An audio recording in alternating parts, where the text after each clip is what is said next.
Olá, o TVC Mais está no ar.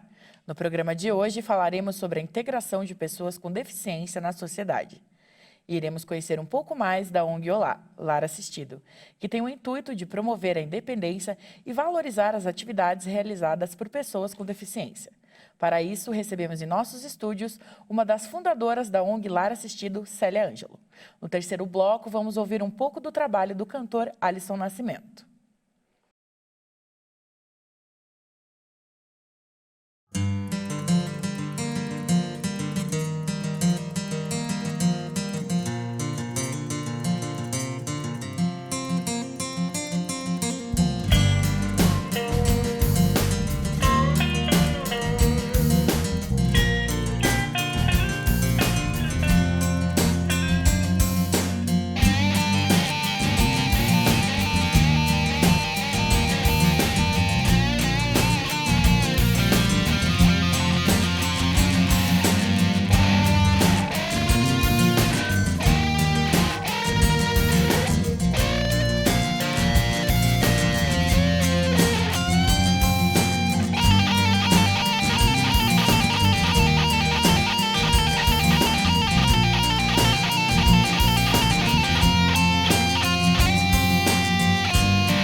A Olá, ONG Lar Assistido, nasceu da iniciativa de 4 pais de pessoas com deficiência e um psicólogo, todos com longos caminhos percorridos, seja com seus filhos, seja trilhando instituições que trabalham com saúde mental, unidos por um propósito, a causa da pessoa com deficiência.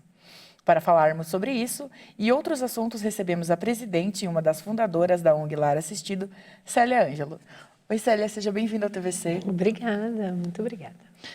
Em 27 de dezembro de 2012, foi sancionada a Lei de número 12.764, né? Que institui a Política Nacional de Proteção dos Direitos da Pessoa com Transtorno do Espectro Autista. Para os ativistas, a lei representou um marco histórico na luta por esses direitos, além de ser algo que vai de encontro com o propósito da ONG, né? Você tem um filho autista, né? O Almon, que tem 29 anos hoje. 29 já. Portanto, é uma realidade que faz parte do seu dia a dia, né? Você convive com isso. Na sua opinião, o autismo e as outras deficiências são vistas como tabus na sociedade ainda?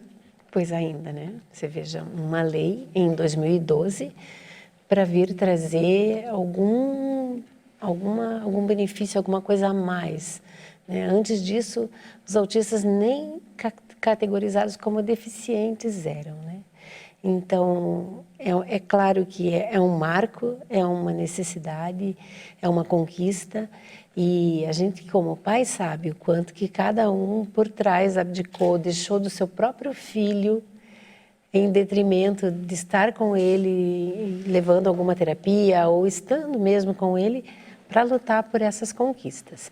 Mas ainda é um tabu muito grande a deficiência na sociedade. Ainda o marketing, a publicidade trabalha muito com o modelo humano em perfeição, em protótipos assim, que não é o que a gente vê na realidade e deixa de lado uma grande parcela da população, que são as pessoas com deficiência ou toda essa maneira de ser tão diferente que a gente tem hoje. Um pouquinho mais em aceitação, mas uma coisa muito nova ainda.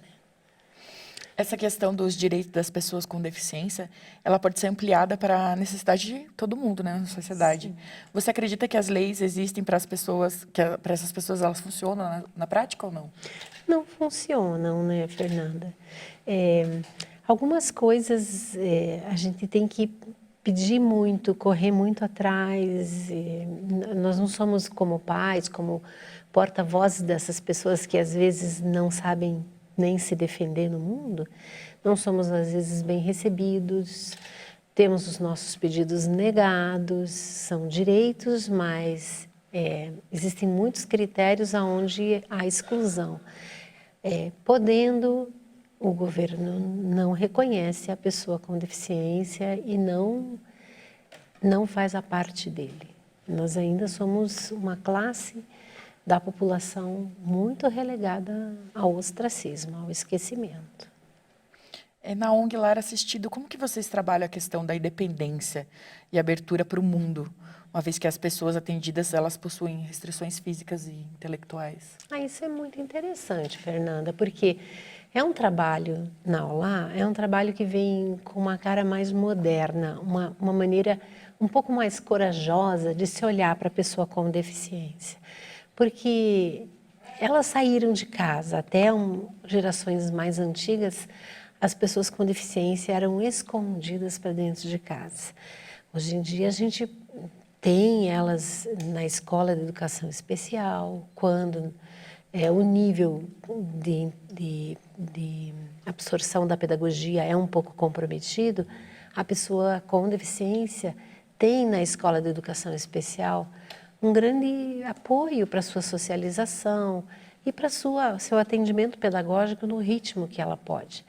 Até a escola de educação especial já não existe mais em grande parte do Brasil. Aqui no Paraná, onde a gente ainda tem esse modelo.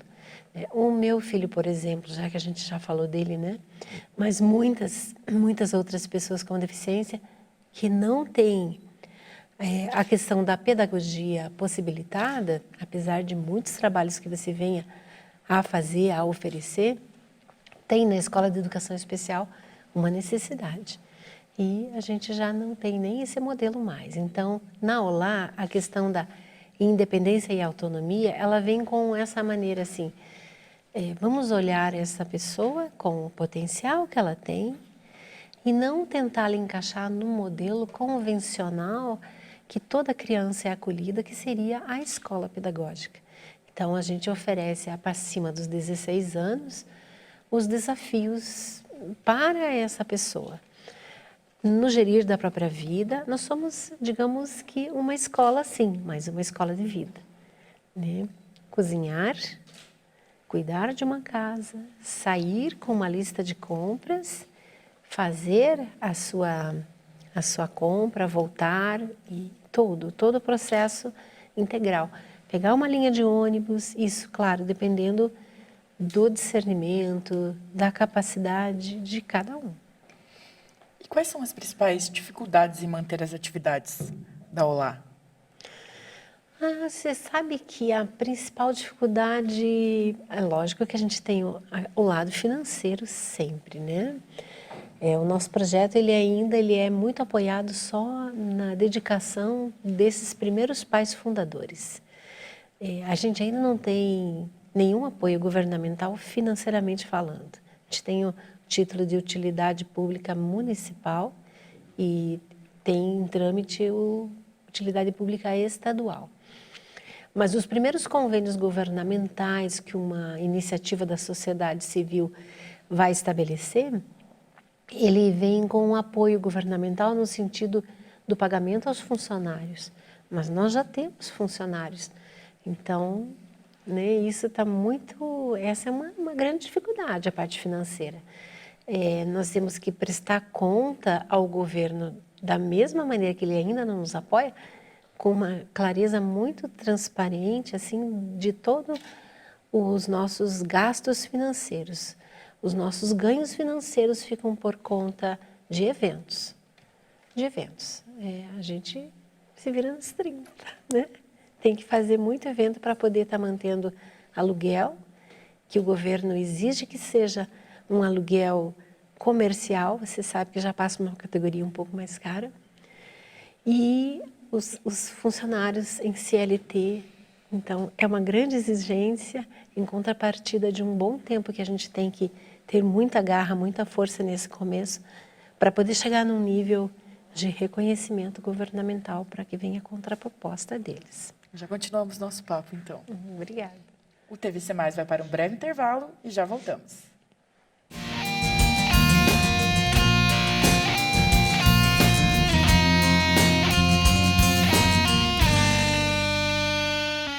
Respeitar os direitos humanos é respeitar 100% a liberdade. Respeitar os direitos humanos é respeitar 100% a cidadania. Respeitar os direitos humanos é respeitar 100% a diversidade e a paz. Respeitar os direitos humanos é respeitar 100% a dignidade e a democracia. Onde tem respeito, tem direitos humanos. Onde não tem, diz que 100. Diz que 100. Diz que 100. Diz que 100. Defender os direitos humanos é uma tarefa de todos. Faça a sua parte. Denuncie. Todos os dias, meninas e meninos são vítimas de muitas formas de violência. E o pior é que muita gente finge não ver nem ouvir e silencia. Não desvie o olhar. Fique atento. Denuncie. Proteja. A responsabilidade de proteger as crianças e adolescentes é de todos. Procure o Conselho Tutelar ou Disque 100. Secretaria de Direitos Humanos, Governo Federal.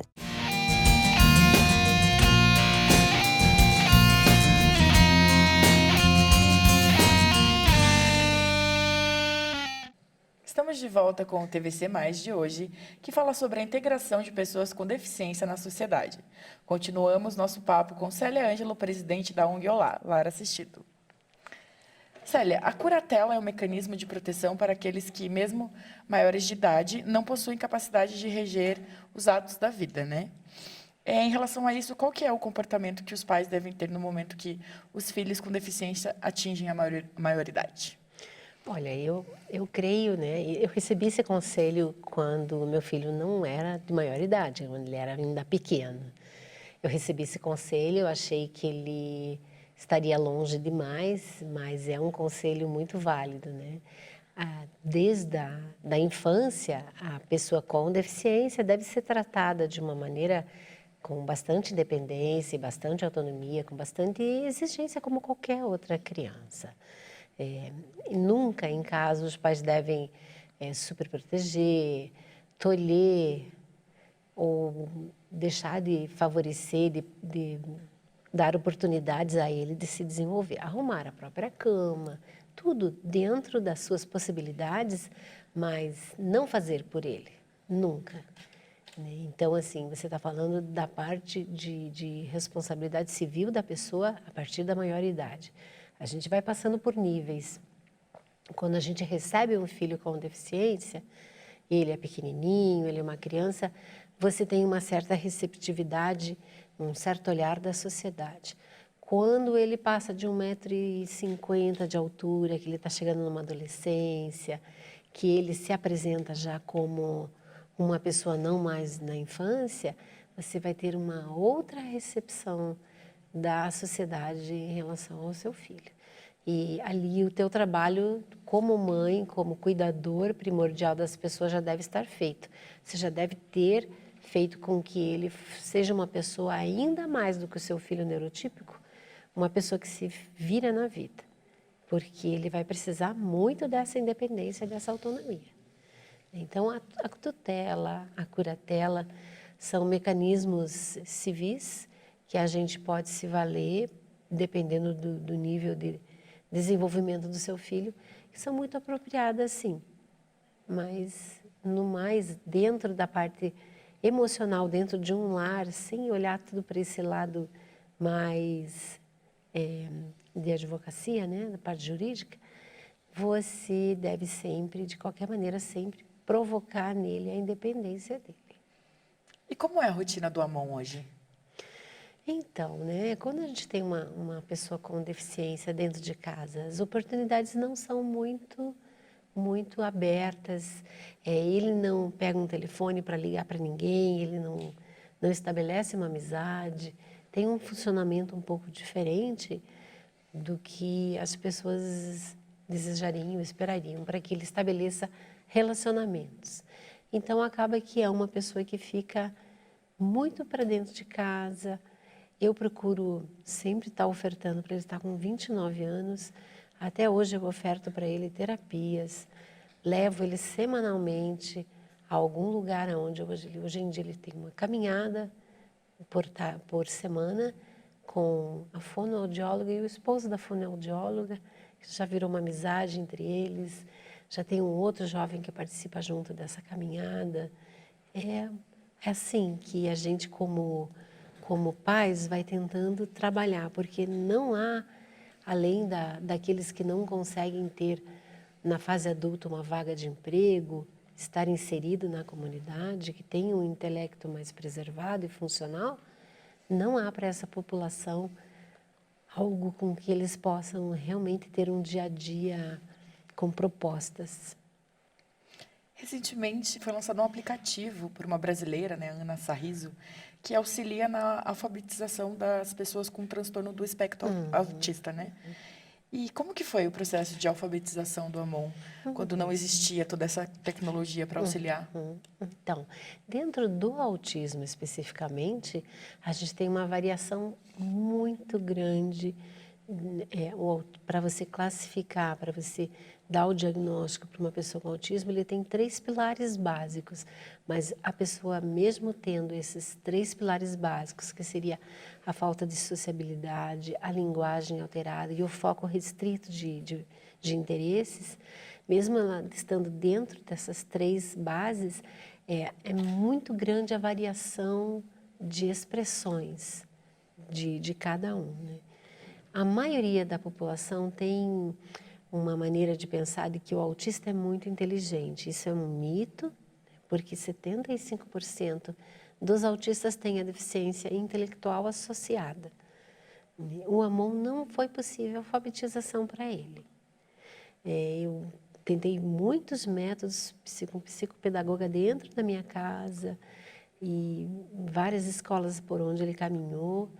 E não é para ele nesse momento, não faz diferença na vida dele. Desejei muito que isso pudesse ampliar as coisas para ele, mas no caso dele não.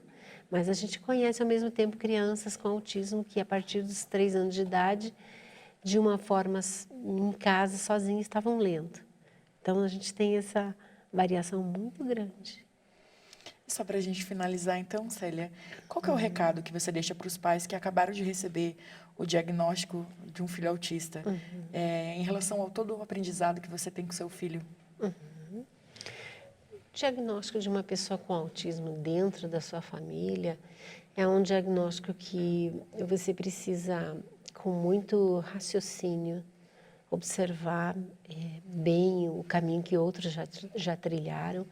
Né? Quando o meu filho nasceu, a gente tinha aí um score de um nascimento a cada 1000. Então, e a gente não tinha internet ainda, a gente se sentia muito isolado nesse diagnóstico. Era assim um sorteio, né? Hoje em dia o autismo está muito, muito alto, né? Nunca houve uma deficiência nesse nível tão alarmante, é uma pandemia. Então, a cada 58 nascimentos, uma criança vai estar dentro do espectro autista e não está sendo raro. As casas onde tem autista na sua família, no seu parente, na sua vizinha, logo você vai estar vendo pessoas com autismo, ainda na fase da infância, né? Porque é um boom muito grande aí. Eu acho que assim, o conselho que a gente dá a uma família que está recebendo o diagnóstico é a aceitação prontamente. O que mais prejudica é a demora dos pais em fazer esse luto que eles chamam, né, de uma criança que eles planejaram, que viria e que teria certo desenvolvimento e, de repente, é uma criança diferente no seu desenvolvimento. A aceitação faz parte de um prognóstico melhor para a criança, porque você vai trabalhar com ela, você vai ter mais saúde emocional dentro da sua casa. Então, esse seria assim um primeiro conselho. E na sequência, buscar apoio, porque existem muitas ONGs de autismo, especialmente sobre autismo hoje em dia, onde você pode tirar a experiência com outras mães sobre terapias, as mais relevantes. É claro que você vai observando o seu filho e você vai também saber por qual caminho trilhar. A dieta do autismo é algo muito moderno que está aí. Já temos comprovação científica, já temos estudos de 30 anos atrás, já é algo que empiricamente também, né, além do que provado cientificamente, mas empiricamente com muitos resultados. Então, é um conselho que eu também recomendo. Eu comecei a dieta do Amon aos 24 anos de idade e já fez uma grande diferença mesmo ele já estando mais velho, o que dirá com uma criança pequena. Então, tem algumas coisas que, ao mesmo tempo, a gente deve aconselhar para que a família não perca o bonde, né? E encontre logo um bom caminho para o seu filho. Célia, muito obrigada pela sua presença no TVC e por compartilhar a sua história conosco. Eu que agradeço. Muito obrigada. Agora você fica com as novidades do quadro F5 e após o intervalo vamos conversar e ouvir o artista Alisson Nascimento. Gravando. Fala galera, não sei vocês, mas eu sou muito curioso. E o F5 de hoje é para você que se identifica comigo nisso. Eu também adoro uma novidade, principalmente quando se trata de tecnologia. Olha ela, toda antenada. Mas na verdade é importante estar ligado nas novidades que vêm por aí, né? Isso mesmo. E todos os dias tem aplicativos novos sendo lançados. E eles são muito úteis, alguns nem tanto, né? Pois é, então roda a vinheta.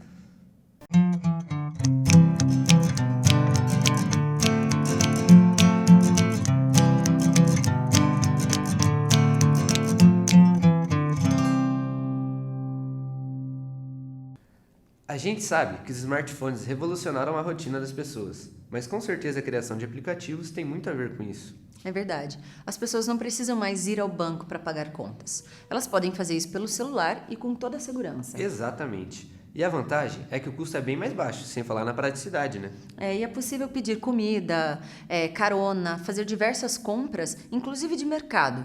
Tudo com desconto ou com preço bem acessível, sem sair de casa. E hoje em dia, existem milhares de apps para atender diferentes tipos de necessidades. Você já ouviu falar no Clap Phone Finder? Não. Pois é, o Clap Phone Finder é um aplicativo para aqueles que vivem perdendo o celular por aí. Você bate palma e o celular toca, assim facilita a sua localização. Olha só, que legal. E também tem o Nudifire. Ele não é muito útil, mas é bem engraçado. Como é que funciona? Ele camufla parte de uma foto, ou pode esconder alguma nudez, ou simplesmente brincar de censurado. Eu gostei desse. E para os baladeiros de plantão, atenção, tem uma novidade por aí. Saiu agora um app que mostra, num mapa, quais são as baladas mais agitadas. Esse eu conheço. É o Lookup. Para quem gosta de baladas cheias, fica mais fácil escolher e para quem gosta de mais tranquilidade também. É verdade. Com isso a gente pode dizer que a criação de novos aplicativos está mudando os hábitos das pessoas, né? Isso mesmo. Até os órgãos públicos aderiram a essa tendência, como o Detran e outros. É verdade. E para quem gosta de informação, tem o Feedly. Nele você pode fazer um filtro dos assuntos que deseja ler, como política, economia, tecnologia, e ele mandará as notícias de acordo com o seu interesse. Gostei. Vou baixar aqui já. É gratuito? É gratuito sim. Aliás, todos os aplicativos que nós mencionamos hoje são todos gratuitos e sem custo. Mas agora nós precisamos ir. Pois é. Tchau, galera. Tchau, até a próxima.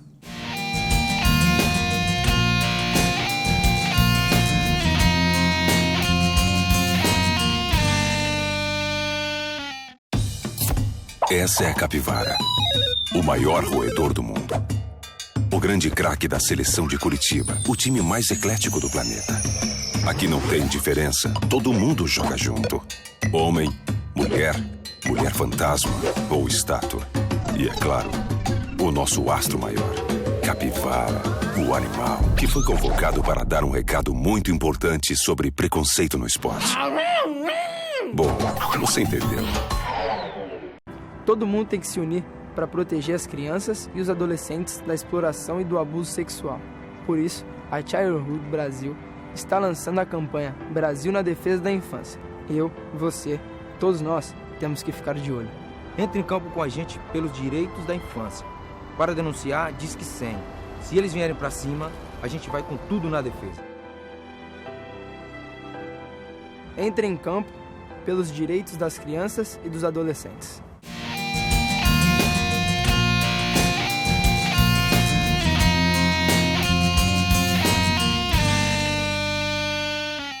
Voltamos com o último bloco do TVC+.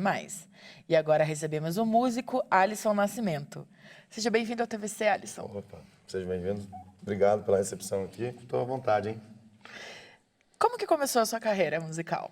Começou com 14 anos, meu primeiro violão que eu comprei. Na verdade, quem comprou foi meu irmão, né? Daí eu roubei dele. Como que foi desenvolvendo seu gosto? Foi sempre pelas ruas de Colombo lá, né? Na Colombo City. Lá, meu amor eterno que é lá. Há sempre bastante gente lá, ama a cultura lá. Sempre, apesar de andar com o violão, tocando na rua, com o skate. Sempre assim, a cultura, né, não morre nunca, né?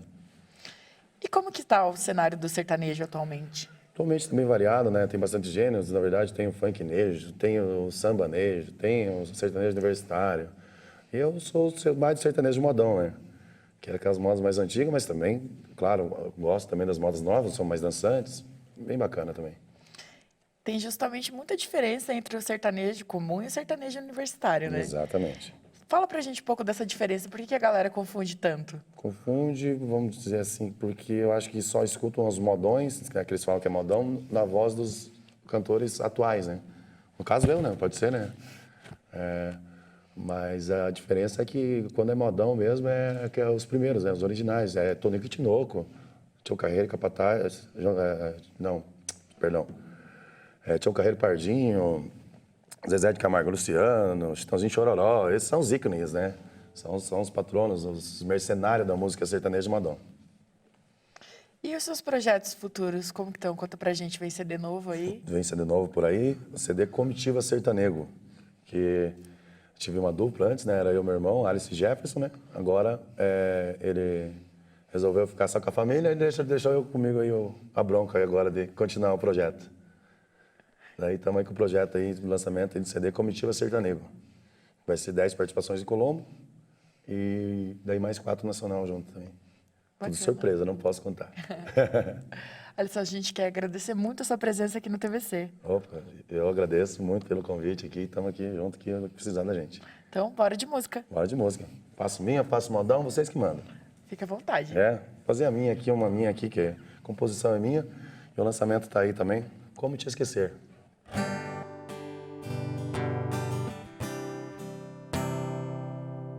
Eu já bebi, eu já festei, me acabei por aí. Mas a verdade é que eu nunca te esqueci. Não vou ficar chorando, não vou me humilhar. A razão falar mais alto, pode acreditar. Eu já fiz de tudo por você. Mas quando acordo todo dia, a saudade vem e me traz você. Como tirar da cabeça o que não sai no coração, mas nada faz com que eu te esqueça. Como machuca a solidão. Como tirar da cabeça o que não sai no coração. Eu vou viver o dia a dia pra não perder pra solidão. Como te esquecer, como tirar da cabeça, hein?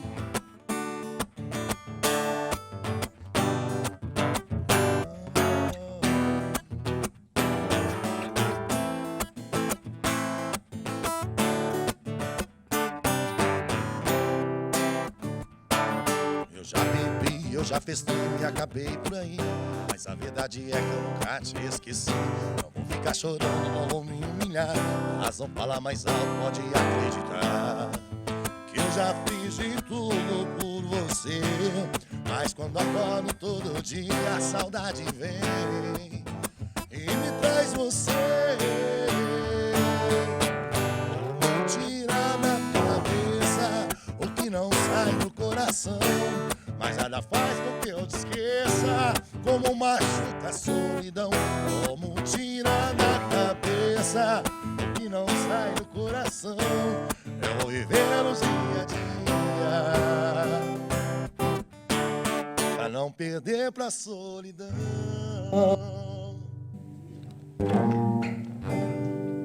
E TVC Mais de hoje termina com mais uma canção de Alisson Nascimento. Até o próximo programa.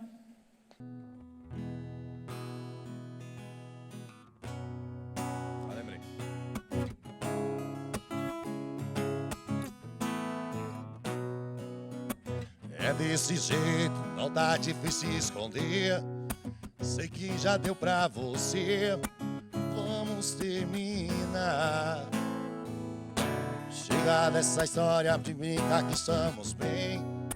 Chega desse vai e vem.